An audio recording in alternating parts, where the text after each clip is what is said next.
The king is looking for his crown, but the kingdom has been plundered. Welcome to the Chiefs episode of their draft preview. If you are new to here, here's just my quick thoughts of how I feel like their war draft room could look like. If you want to dig deeper, support the channel in the process, leave a like, leave a comment, and stay with me for next 15 minutes because we are talking Chiefs. Now, as usual, we are going to start with quarterback, and you have Patrick Mahomes, so what is there to talk? Well, there is something to talk because they are uncertain whether Patrick is going to be there for week 1, but they have brought Justin Fields to be there just in case, and he is one of the better backups in the league, as much as the starting train has probably left the station for him. So for this 1 year, it gives you a legitimate setup with Chris Olave. I think we've seen that he is probably not a viable third quarterback option to ever start, but as a QB3, yeah, you are absolutely going to live with that. So not the room they are touching and probably not looking too much into this one. Now, with bringing off Super Bowl MVP, our Kenneth Walker, I think they kind of fixed their own game. Kenneth Walker is going to be a stud. At the same time, when you look at his history, there's been injury. So having a good RB2 is adamant. I feel like they are keen with what they have with Brashad Smith and Emery DeMarcado, but I would not put it past them to actually look to ensure this room slightly more. But at the same time, do they need to spend draft capital there? No, so it ends up as my tier 3. Wide receiver, that's a different story. Well, everybody still, I think, expects Tyreek Hill to sign here. Is there a plan? Is this more than 1 year bandage? Questioning. At the same time, you have Rashee Rice, who is a meaningful player and still a good one. Now the question is, can he clear the off-field stuff towards not only to be better human for the society, but also to just being able to play on the field? So that's a big question. With Xavier Worthy, there has been flashes, and he's fast as flash, but is he more than deep threat, and is he even a great deep threat? That remains to be seen. And you have Jalen Orrell. So if you add Tyreek Hill into the mix, I think it's a absolutely get to go room. If not, it's borderline tier 1 worth of investment, because let's be honest, there is not even a clear wide receiver 2 in my opinion on this roster. Or it's Rashee Rice, but there is no wide receiver 1. So I wouldn't be shocked if they are looking for dominant wide receiver potential alpha for this room at the 9th spot in the draft. The big question is, what about Tyreek? We don't know. Have to wait and see. With tight ends, Travis is back, and he's not back just because he's Travis Kelce. I feel like if he had continuation on where he ended 24 campaign with, I feel it would be like, Travis, it was real nice to having you around, but with Patrick potentially not be there for first couple of weeks, we are looking to rejuvenate this room. But Travis was no. Man, he bounced back in 25. And no, it's not Travis Kelce, the best tight end in the game, but I would say he's confidently in top 10, which is not what I if it the decline of 25 continue, which is what I would be saying. And he clearly still wants and loves to play football, so I think that's big. How long is he there? We will have to wait and see, but at least for 26 you are set, because Noah Gray is legitimate tight end too. And yes, the long-term succession is something that you can consider, but especially with Travis being back, I don't necessarily think they will consider it right now, because it's just A, it kind of signals to him 27, Travis, and B, it's we are not prioritizing going not all in, but really pushing this year. So, similar with Tyreek Hill. If Tyreek is back, I don't think they are drafting wide receiver at 9. So it's kind of very connected, and here we actually have this security that Travis Kelce is back, and he signed, I think, 2-year deal. So there is still a lot of belief that he's going to be there for 27. The offensive line, different story. They have finally cut ties with, Chiefs offensive tackle got. Guys, John Taylor. That was a mistake. They overpaid for 1 year of him being really great with Bengals and projected he's going to continue doing so. He did not. Now, the room is absolutely playable. With Josh Simmons, Jalen Moore, and Vanya Morris, you have kind of 3 borderline good backups / decent starters type of guys. Am I of an opinion that that is good enough? No. Am I of the opinion that you can go by with that? Especially in a year that maybe you are not all in on. Like, it's really how they view the season that could determine whether they are actually going for a first round tackle. And you could say, like, well, no matter how they think about this, they need first round tackle for the future. And yes, I do think so, but they kind of cannot necessarily do it in last couple of seasons. Like, even Josh Simmons, who should have been like very clear if he's healthy, like injury wise, he's going to be good to go and like really great. Not the case, and there was not injury. It was more of a mental / family situation. So the question is where Josh Simmons is. Like, is he going to be that superstar tackle that they have drafted him to be? And like, it's interesting. Like, it will tell you, I think, a lot if they would take a tackle 9th overall, because I can see that happening, and I would not necessarily slam them for it. But at the same time, it would, at least in my eyes, tell me how they think about 26 and their chances to compete, and potentially where Patrick is with his injury. And I think it would push the timelines more towards 27, which is still fine. Like, I don't think it's a bad decision making. It's just we don't know. So I have this as a high tier 2, but I can see them going, we have tackles and like blindfolds on, or oh my god, we need to draft tackle in the first round.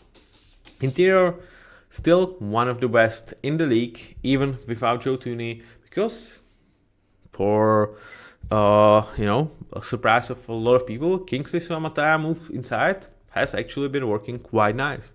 Cree Humphrey and Trey Smith, that's great freaking duo next to him, and Kingsley has been like very viable as a second guard to them, and you have Hunter Norzat and Mike Caliendo to back them up, so this is one of the more secure rooms in the league in terms of any offensive line. Shifting towards defensive side of the ball, the famous edge of the Chiefs, where they're like, their pass rush is pretty much Chris Jones, and good luck. I think George Karlaftis has developed in a very nice too. The problem is they still look at like, where is the edge one? And for a long time and a lot of times it is Chris Jones that has to be that edge disruption presence. And like the way they are using him, he's kind of that free roll. Whenever he wants to line up, he's going to. Whenever they feel they will give them the most pressure, that's where he's going to be. So he, to me, is like kind of part-time edge, part-time defensive tackle. But that like still gives you a real need here. Unless they kind of do decide to say absolutely hell no, Chris Jones is actually moving towards the edge much more often. We need to ensure our interior, but we are fine on the edge. Unless that's the plan, I do consider this a low tier 1. The room is workable. With Karlaftis, with Felix Uzoma and Ashton Gilotti, like, there is something there. It's not like complete trash. You have at least your edge 2. But man, are these guys edge freezes? Without Mike Dana, you don't necessarily have that veteran backup there. Yeah, this is room that needs to be looked at, and it might be, like Chris Jones is an edge, like he is such a freaking disruptive forward that if they feel like for longevity of his career and for like his better projection or what they need, it's the best option. Like, why the hell not? At the same time, there needs to be something. Interior is a continuation of this conversation, because obviously where Chris Jones lines up is not necessarily only here, but he clearly is great freaking defensive tackle. With Kairis Tonga, I love that signing, man. He really gives them a true nose tackle that is going to help unleash Chris Jones and lower the work on his body, let him focus more on being disruptive against the pass, and I think that's absolutely one of the greatest signings they have done, and for a really cheap price, so well done. And there is Omer Norman not. You count on him to break out in second year. So while that might not happen, you are just not giving up on him after a year and like bringing another high investment into this room, because that just would make no sense in my opinion, and it's not a smart roster building. With Zach Pickens, you have some sort of rotational depth. So this is a room that, unless they are like switching Chris Jones to 70-30 edge, I don't think you are touching. One more body, hell yes. High tier 3 need, starting of day 3, I think you are looking at somebody's potentially like really specific roles, whether it's like for future we want to have another nose tackle next to Kyrie Stonga, or whether we just want some disruptive pass rusher that like has nothing else going for him, kind of Tershawn Wharton role. Perhaps that's what you can find there, but room does not need to be answered. Now, their linebacker duo is one of the finest in the league, but there is two problems with that. A, they are paying a lot for this room, and B, Drew Tranquil is not on the roster for 27, and it's not necessarily certain that they will resign him. And okay, there's a C, and that's the most important one. Losing Leo Chanel actually hurts, and the reason is Spags tends to play a lot of free linebacker sets, especially on early downs, and that actually means linebacker 3 is much more important for the Chiefs than for other teams. And with Drew Tranquil, potentially not being on the roster for 27, it suddenly leaves you a little bit scrambling for another linebacker. Jeffrey Bassa, Jack Cochrane, Cole Christensen, no. It does not feel like they necessarily have the answer. Yes, they can switch towards less using the free linebacker set. That's one way to look at it. But they could be like also, well, this is actually a big freaking need. Not only because we actually need for linebacker, but because Drew Tranquil might not be here. So if somehow, some way, Sonny Styles 4 for them, or even if he's still there at like 6, they might actually be a team to look at him, because man, he would work wonders here, and he is actually the type of need. As a whole, I settle on like low tier 2, potentially like mid tier 2, but there is some part of me that could see this being actually a true, real high-end investment if board falls nicely towards the Chiefs. So if you are Cowboys fans and you are hoping that Sonny Styles is going to be there at 12, I don't think in that scenario he's falling past Chiefs. Now, the last room that we are going to talk about is the whole secondary. And with the Chiefs, I really like Trent McDuffie trade. I really do. But I like it for the Rams, because to me it makes total sense for both these juggernauts. I do truly believe the Chiefs are optimizing for 27.